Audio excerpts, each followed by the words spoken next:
जय श्री कृष्णा साथियों, स्वागत है आप सभी का आपके अपने चैनल कुंडली शास्त्र में। मैं आपके लिए एक बहुत बड़ा सरप्राइज आज लेके आया हूं। आप लोगों को वीडियो आखिर तक देखना है। वीडियो के आखिर में मैं आपको बताऊंगा कि कैसे आप आपकी कुंडली का फ्री एनालिसिस हमारे द्वारा करवा सकते हैं।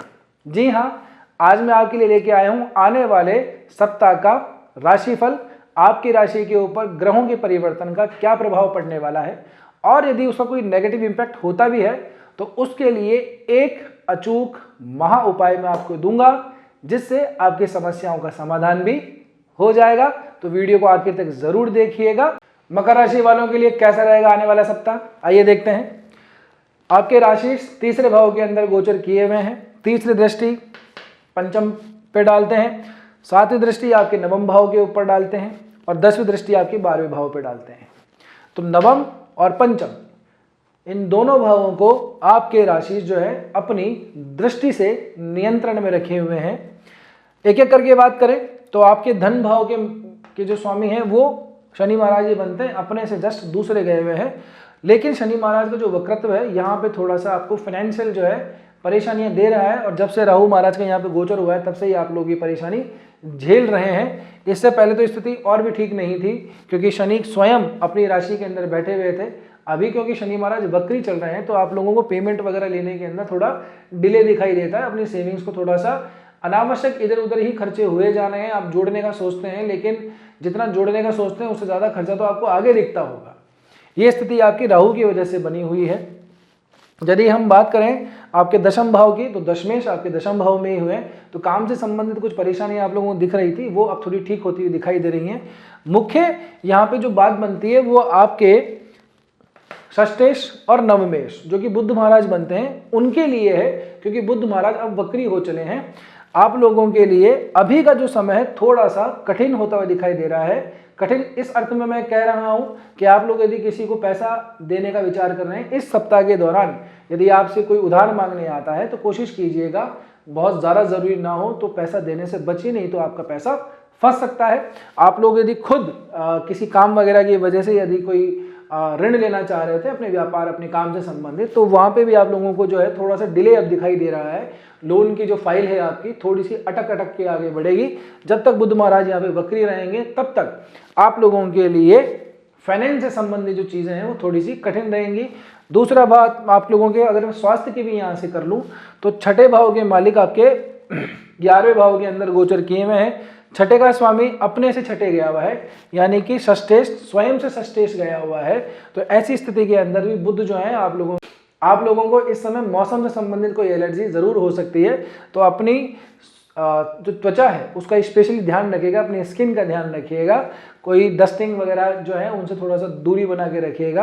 आपको सनलाइट में भी क्या है थोड़ी सी प्रॉब्लम हो सकती है, क्योंकि वैसे भी जो सूर्य हैं वो भी नीच अवस्था में चल रहे हैं, साथ में मंगल भी यहाँ पे बनाए हुए हैं। तो कुछ आप लोगों को सनलाइट से कुछ गर्मी से आप लोगों को प्रॉब्लम हो सकती है। तो इतना आप लोगों के लिए ध्यान रखने की बात है। बात करें आप लोगों के व्यापार भाव की और विवाह भाव की, तो व्यापार भाव का जो स्वामी है अभी 11 और 12 नवंबर को गुरु महाराज के साथ में युति बनाने वाला है। जी हाँ, चंद्रमा और गुरु की आपके केंद्र के अंदर युति होगी, जो कि गज केसरी योग का निर्माण करेगा। ये गज केसरी योग आप लोगों के लिए व्यापार में एक स्थायित्व लेके आएगा। यदि आप कोई व्यापार में डील करना चाहते हैं, कोई डील साइन करना चाहते हैं, अपने पार्टनर के साथ में पार्टनरशिप जो है वो डॉक्यूमेंट्स के अंदर वैलिड करना चाहते हैं, तो उसके लिए आप लोगों के लिए 11 और 12 नवंबर का जो दिन है वो बहुत ज़्यादा बढ़िया है, बहुत ज़्यादा शुभ है। हालांकि गुरु महाराज भी वक्री हो चले हैं, लेकिन फिर भी आप लोगों के लिए ये जो युति है गुरु और चंद्रमा के केंद्र के अंदर बहुत ज़्यादा शुभदायी रहने वाली है, क्योंकि दोनों की शुभ दृष्टि जो है आप लोगों के राशि के ऊपर पड़ेगी। तो इस तिथि का लाभ जरूर उठाइएगा। यदि ऐसा कुछ नहीं है, कोई डॉक्यूमेंट्स वगैरह साइन नहीं है उन्हें, तब भी आप लोगों के लिए एक अच्छी डील उस दिन आप लोगों को मिलने की पूरी संभावना है।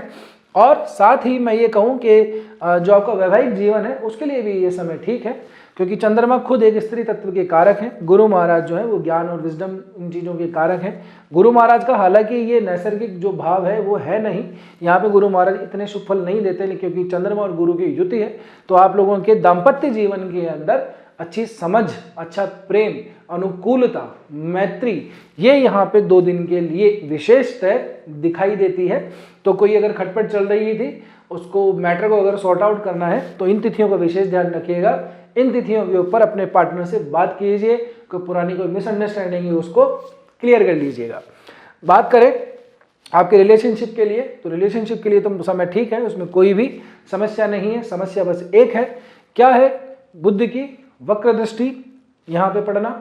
बुध महाराज वक्री हैं तो वक्र दृष्टि ही पड़ेगी, साथ में अस्त मंगल की भी दृष्टि यहाँ पे पड़ रही है। तो हालांकि इस भाव के स्वामी आपके केंद्र के अंदर गए हुए हैं, अपनी राशि में गए हुए हैं, तो प्रेम भाव के संबंध के मामले में ठीक है, क्योंकि शुक्र की यहाँ पे कोई डायरेक्ट रिलेशन बन नहीं रहा है हाल फिलहाल, कोई दृष्टि शुभ दृष्टि आ नहीं रही। साथ में शनि की भी तीसरी दृष्टि पड़ती है, एक क्रूर ग्रह मंगल की भी यहाँ पे दृष्टि पड़ रही है, बुध जो है वक्री होकर दृष्टि डाल रहे हैं। इनसे ये अर्थ निकल रहा है कि आप लोगों को अपने पार्टनर के साथ में नोक झोंक करने से थोड़ा सा बचना चाहिए। आप लोग जो है छोटी मोटी बातों पे लड़ाई झगड़ा कर सकते हैं, उससे मिसअंडरस्टैंडिंग क्रिएट हो सकती है, और शनि अगर अपना प्रभाव दिखा दे तो डिटैचमेंट भी हो सकता है, यानी कि ब्रेकअप भी हो सकता है। तो आप लोगों के लिए मैं आपको ये सलाह दूंगा कि अपनी वाणी पे नियंत्रण रखिए, अन्यथा राई का पहाड़ बन सकता है। जी हाँ, स्टूडेंट्स और कॉम्पिटिटिव एग्जाम्स की प्रिपरेशन करने वाले जो विद्यार्थी हैं, उन लोगों के लिए अभी का जो समय है वो इतना ज़्यादा फेवरेबल नहीं दिखाई दे रहा है, क्योंकि यही आपके षष्ठेश जो है बुध महाराज वक्री होके हैं, छठे से छठे गए हुए हैं। मंगल का कोई जो यहाँ पे अगर संबंध देखेंगे तो 8वीं दृष्टि भी मंगल की यहाँ पे पड़ रही है। तो रिजल्ट का अगर वेट है तो आप लोगों के लिए मिला जुला समय है, क्योंकि अगर इस तिथि के आसपास अगर कोई आपका रिजल्ट आता है तो वो भी फेवरेबल आपका रह सकता है, क्योंकि गुरु महाराज जो है आपके पराक्रम भाव के स्वामी बनते हैं और अपनी नवी दृष्टि भी यहाँ पे डाल रहे हैं। तो आपकी मेहनत के अंदर कोई अच्छा परिणाम आने की संभावना तो है, मैं बिल्कुल भी उससे इनकार नहीं कर सकता, लेकिन यहाँ पे बुध महाराज का सही ठीक व्यवस्था में नहीं होना ये थोड़ी सी कठिनाई दे रहा है। हालांकि लाभ भाव के अंदर बैठे हुए हैं, प्रॉफिट दे सकते हैं, लेकिन वक्री जो है ग्रह अनुकूल रिजल्ट नहीं देता, चीज़ों के अंदर डिले कर देता है। तो हो सकता है कि आपको अभी शुभ परिणाम के अंदर थोड़ा सा और इंतजार करना पड़े। बात करें आप लोगों के लिए कोई बढ़िया सी रेमेडी की, तो एक रेमेडी मैं आपको बता देता हूं। आप लोगों को सर्दी का समय चल रहा है, शनिवार के दिन शनि मंदिर के बाहर जाइए, ना तेल चढ़ाना है ना कोई दीपक जलाना है। मंदिर में प्रणाम कर सको तो दूर से प्रणाम कर लेना। मंदिर के बाहर जो बैगर्स लोग बैठे होते हैं उन लोगों के लिए आपकी पॉकेट अगर अलाउ करती है तो काले कंबल आप ले आइए और उनमें डिस्ट्रीब्यूट कर दीजिए, बांट दीजिए। थोड़ा सा कोशिश कीजिएगा कि कंबल जो है वो फ्रेश हो, यूज़ किए हुए ना हो। आप लोगों को शनि की अगर कोई प्रॉब्लम है तो वो पूरी तरह सॉल्व हो जाएगी। वैसे भी इस समय पे थोड़ा दान पुण्य कर भी लेना चाहिए। एक तो आपकी राशि से संबंधित कोई आपका उपचार हो रहा है, दूसरा आपकी एक सोशल सर्विस भी आपके थ्रू हो रही है।